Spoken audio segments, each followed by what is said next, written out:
Ganesha tutorials YouTube ಚಾನೆಲ್ಗೆ ಸ್ವಾಗತ. ಈ ಚಾನೆಲ್ ಅನ್ನು ನೀವು ಮೊದಲ ಬಾರಿಗೆ ನೋಡುತ್ತಿದ್ದರೆ ಸಬ್ಸ್ಕ್ರೈಬ್ ಮಾಡಿ ಹಾಗೂ ಬೆಲ್ ಐಕಾನ್ ಅನ್ನು ಪ್ರೆಸ್ ಮಾಡಿ. मेरे प्यारे बच्चों, आज मैं 10वीं कक्षा के कुछ इम्पोर्टेंट प्रश्नोत्तर को मैं एक्सप्लेन कर रही हूँ. ये एनुअल एग्ज़ाम में 16 मार्क्स के लिए आएगा. तुम लोग इसे ध्यान से देखो और पढ़ लेना बच्चा. पहले पत्र लेखन. भाई की शादी अथवा बहन की शादी के लिए एक छुट्टी पत्र प्रधान अध्यापक के नाम.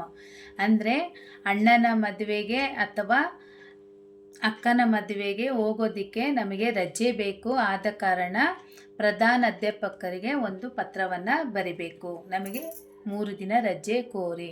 ಪೆಹ್ಲೆ ದಿನಾಂಕ, ದಿನ, ಸ್ಥಾನ. ಮೊದಲಿಗೆ ದಿನಾಂಕ, ದಿನ, ಸ್ಥಳವನ್ನು ಬಲಗಡೆ ಸೈಡ್ ಬರಿಬೇಕು. ನಾನು ಈ ಪತ್ರಲೇಖನದಲ್ಲಿ ಪ್ರತಿಯೊಂದಕ್ಕೂ ನಂಬರ್ಸ್ಗಳನ್ನು ಹಾಕಿದ್ದೀನಿ. ಟೋಟಲ್ ಆಗಿ 8 ನಂಬರ್ಸ್ ಇದೆ. ಈ 8 ನಂಬರ್ಸಲ್ಲಿ ಏನೇನಿದೆ ಅನ್ನೋದು ನೀವು ಮೈಂಡಲ್ಲಿ ಇಟ್ಕೊಂಡು ಪ್ರಾಕ್ಟೀಸ್ ಮಾಡಿ. ಮೊದಲಿಗೆ ದಿನಾಂಕ, ದಿನ, ಸ್ಥಳ. ಸೆಕೆಂಡ್ ಪಾಯಿಂಟ್ ಪ್ರೇಷಕ್. ಆ ಬ ಕ ಅಂತನಾದರೂ ಬರಿಬೋದು ಅಥವಾ ರಮಾದೇವಿ ನಿಮ್ಮ ಹೆಸರನ್ನಾದರೂ ತೋರಿಸ್ಬೋದು. ನಿಮಗೆ ಹೆಸರು ಕೊಡೋದಕ್ಕೆ ಇಷ್ಟ ಇಲ್ಲ ಅಂದರೆ ಆ ಬ ಕ ಅಂತ ಬರಿಬೋದು. 10वीं ಕಕ್ಷಾ 10ನೇ ತರಗತಿಯಲ್ಲಿ ಓದ್ತಿದ್ದೇನೆ. ಸರ್ಕಾರಿ ಶಾಲಾ. ಆಮೇಲೆ ಬೆಂಗಳೂರು. 3ನೇ ಭಾಗದಲ್ಲಿ ಸೇವಾಮೆ ಅಂದರೆ ನಾವು ಯಾರಿಗೆ ಪತ್ರವನ್ನು ಬರಿತಾ ಇದ್ದೀವಿ. ಪ್ರಧಾನ ಅಧ್ಯಾಪಕ ಅಥವಾ ಕಕ್ಷಾ ಅಧ್ಯಾಪಕ. ಸರ್ಕಾರಿ ಶಾಲಾ ಬೆಂಗಳೂರು. 4ನೇ ಪಾರ್ಟಿನಲ್ಲಿ ವಿಷಯ 3 ದಿನ ಕಿ ಚುಟ್ಟಿ ಪತ್ರ. ನಾವು ಎಷ್ಟು ದಿನ ರಜೆಯನ್ನು ಕೋರ್ತಿದ್ದೇವೆ. 5ನೇ ಭಾಗ ಮಹೋದಯ. 6ನೇ ಭಾಗದಲ್ಲಿ ನಾವು 3 ದಿನ ರಜೆಯನ್ನು ಯಾವ ವಿಷಯಕ್ಕೆ ಕೇಳುತ್ತಿದ್ದೇವೆ ಅನ್ನೋದನ್ನು ವಿವರಿಸಿದ್ದೇನೆ. ಸವಿನಯ ನಿವೇದನ್ ಯಹಾ ಹೇ ಕಿ ಮೇ ರಮಾದೇವಿ 10वीं ಕಕ್ಷಾ ಮೇ ಪಡ್ತಿ ಹೂँ. ಅಂದರೆ ನನ್ನ ಹೆಸರು ರಮಾದೇವಿ, 10ನೇ ತರಗತಿಯಲ್ಲಿ ಓದುತ್ತಿದ್ದೇನೆ. मेरे भाई की शादी में भाग लेने के लिए ಮೈಸೂರು ಜಾನಾ ಹೇ. ನನಗೆ ನನ್ನ ಅಣ್ಣನ ಮದುವೆಗೆ ಮೈಸೂರು ಹೋಗಬೇಕಾಗಿದೆ. ಇಸ್ಲಿಯೇ ಮುಜೆ 3 दिन की छुट्टी चाहिए. ಆದ್ದರಿಂದ ನನಗೆ 3 ದಿನ ರಜೆ ಬೇಕು. 3 दिन छुट्टी देने की कृपा करे. ದಯವಿಟ್ಟು ನನಗೆ 3 ದಿನ ರಜೆ ಕೊಡಿ ಅಂತ ಕೇಳಿಕೊಳ್ಳುತ್ತಿದ್ದೇನೆ. ಧನ್ಯವಾದ. आपकी आज्ञाकारी छात्र रमा देवी. अच्छा बच्चों, ये पत्र लेखन ठीक से पढ़ लेना. एनुअल एग्ज़ाम के लिए 5 मार्क्स के लिए आएगा. ये वेरी इम्पोर्टेंट पत्र लेखन है. यही पत्र आएगा बच्चों. आप लोग इसे ध्यान से पढ़कर प्रैक्टिस कर लेना. अच्छा बच्चों, बाद में देखो पार्ट 17 पद्य. कोशिश करने वालों की हार नहीं होती. इस पद्य भी एनुअल एग्ज़ाम के लिए वेरी इम्पोर्टेंट है. 4 मार्क्स के लिए आएगा. इसी पद्य पढ़ लेना तुम लोग. अच्छा ध्यान से देखो बच्चों. असफलता एक चुनौती है, इसे स्वीकार करो. असफलता ಅಂದರೆ ಸೋಲು ಅನ್ನೋದು ಒಂದು ಚಾಲೆಂಜ್ ಇದ್ದಂಗೆ, ಅದನ್ನು ನಾವು ಸ್ವೀಕಾರ ಮಾಡಬೇಕು. ಕ್ಯಾ ಕಮಿ ರಹ ಗಯಿ ದೇಖೋ ಔರ್ ಸುಧಾರ್ ಕರೋ. ಎಲ್ಲಿ ನಮ್ಮ ತಪ್ಪುಗಳನ್ನಿದೆ ಅದನ್ನು ತಿದ್ದುಕೊಳ್ಬೇಕು.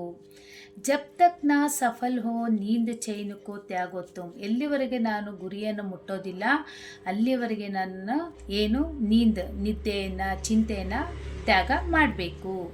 ಸಂಘರ್ಷ ಕಾ ಮೈದಾನ ಚೋಡ್ಕರ್ ಮತ್ ಭಾಗೋ ತುಮ್. ಸಂಘರ್ಷ ಅನ್ನೋ ಒಂದು ಮೈದಾನವನ್ನು ಬಿಟ್ಬಿಟ್ಟು ನೀನು ಓಡೋಗ್ಬೇಡ, ಅಂದರೆ ನಿಂತು ಎದುರಿಸು ಅಂತ ಈ ಪದ್ಯದ ಸಾರಾಂಶ. इसी पद्य को तुम लोग कंठस्थ कर लेना और प्रैक्टिस करके एनुअल एग्ज़ाम में लिख लेना. 4 मार्क्स आएगा बच्चों. अच्छा बच्चों, बाद में देखो पार्ट 7 भावार्थ. ये 3 मार्क्स के लिए रहेगा. ये 3 भावार्थ में एक भावार्थ एनुअल एग्ज़ाम में ज़रूर रहेगा. Very important. ये 3 भावार्थ ठीक से ध्यान से देखो और इससे पढ़ लेना. मैं इस भावार्थ का अर्थ बायो लिंक में अपलोड करती हूँ, देकर पढ़ लेना बच्चों। अच्छा बच्चों, अब इसे एक्सप्लेन करती हूँ, देखो। मुखिया मुखसो चाहिए खाना पाना को एक पले पोसे सकल अंग तुलसी सहित विवेक। इसका अर्थ में अब कन्नड़ में बोलती हूँ, देखो बच्चों। ತುಳಸಿದಾಸರು ಮುಖ ಮತ್ತು ಮುಖ್ಯಸ್ಥ ಇಬ್ಬರ ಸ್ವಭಾವವನ್ನು ಸಮಾನತೆಯಿಂದ ಕಾಣುತ್ತಾರೆ. ಮುಖ್ಯಸ್ಥನಾದನು ಮುಖದಂತೆ ಇರಬೇಕು. ಮುಖವು ತಿನ್ನುವ ಕುಡಿಯುವ ಕೆಲಸ ಒಂದೇ ಮಾಡುತ್ತದೆ, ಆದರೆ ಅದು ತಿನ್ನುವುದು ಕುಡಿಯುವುದರಿಂದ ಅದರ ಶರೀರದ ಎಲ್ಲ ಅಂಗಗಳ ಪಾಲನೆ ಪೋಷಣೆ ಆಗುತ್ತದೆ. ತುಳಸಿದಾಸರ ಅಭಿಪ್ರಾಯದಲ್ಲಿ ಮುಖ್ಯಸ್ಥನಾದನು ಮುಖದಂತೆ ವಿವೇಕನಾಗಿರಬೇಕು. ಅವನ ಕೆಲಸ ಕಾರ್ಯಗಳನ್ನು ಮುಖದ ತರಹ ಯಾವುದೇ ಫಲಾಪೇಕ್ಷೆ ಇಲ್ಲದೆ ಮಾಡುತ್ತಾ ಸಮಾಜದ ಎಲ್ಲ ಜನರಿಗೆ ಸಮಾನ ರೂಪದಲ್ಲಿ ನೀಡಬೇಕು. ಅಂದರೆ ಮಕ್ಕಳೇ, ನಾವು ಮಾಡುವ ಕೆಲಸ ನಮ್ಮದಾಗಿದ್ರೂ ಸಹ ಅದರ ಪ್ರತಿಫಲ ಪ್ರತಿಯೊಬ್ಬರಿಗೂ ಸಿಗಬೇಕು ಅಂತ ತುಳಸಿದಾಸರು ಹೇಳ್ತಾ ಇದ್ದಾರೆ. अच्छा बच्चों, बाद में देखो। दया धर्म का मूल है, पाप मूल अभिमान। तुलसी दया न छड़िए जब लग घट में प्राण। इसका अर्थ कन्नड़ में बोलती हूँ, ध्यान से सुनो बच्चों।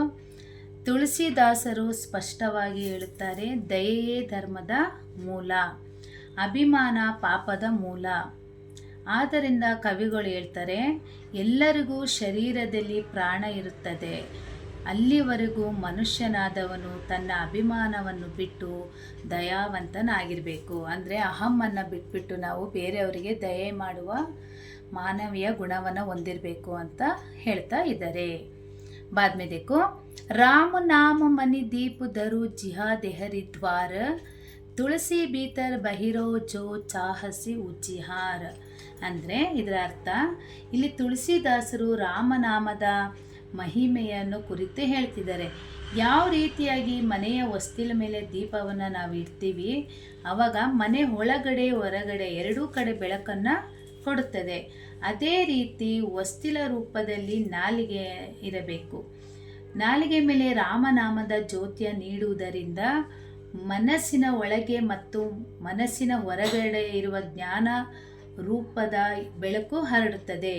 ರಾಮನಾಮ ಜಪಿಸುವುದರಿಂದ ಮನುಷ್ಯನ ಅಂತರಂಗ ಮತ್ತು ಬಹಿರಂಗ ಶುದ್ಧಿಯಾಗುತ್ತದೆ. ಅಂದರೆ ನಾವು ಯಾವಾಗಲೂ ಸತ್ಯವನ್ನೇ ನುಡಿಬೇಕು, ಒಳ್ಳೆ ಮಾತುಗಳನ್ನು ಆಡಬೇಕು ಅಂತ ತುಳಸಿದಾಸರು ಹೇಳ್ತಾ ಇದ್ದಾರೆ. अच्छा बच्चों, बाद में देखो।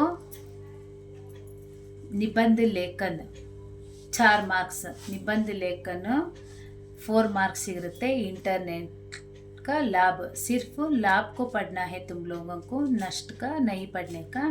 इंटरनेट से क्या क्या लाभ है ये निबंध लेखन रहेगा एनुअल एग्ज़ाम में, सिर्फ ये पढ़ लेना, वेरी वेरी इम्पॉर्टेंट बच्चों। कुल मिलाकर 16 marks very very important question को मैं अभी तक पढ़ाई हूँ। बावर्थ और इंटरनेट दोनों का नोट्स में बायो लिंक में अपलोड करती हूँ, ध्यान से देखकर पढ़ लेना। अच्छा बाय बच्चों, ऑल द बेस्ट बच्चों, तुम लोग अच्छे से पढ़ लेना और अच्छे अंक लेना। ಮಾಡಿ, ಶೇರ್ ಮಾಡಿ, ಸಬ್ಸ್ಕ್ರೈಬ್ ಮಾಡಿ, ಡೌಟ್ಸ್ ಇದ್ದರೆ ಕಮೆಂಟ್ ಮಾಡಿ. Thank you.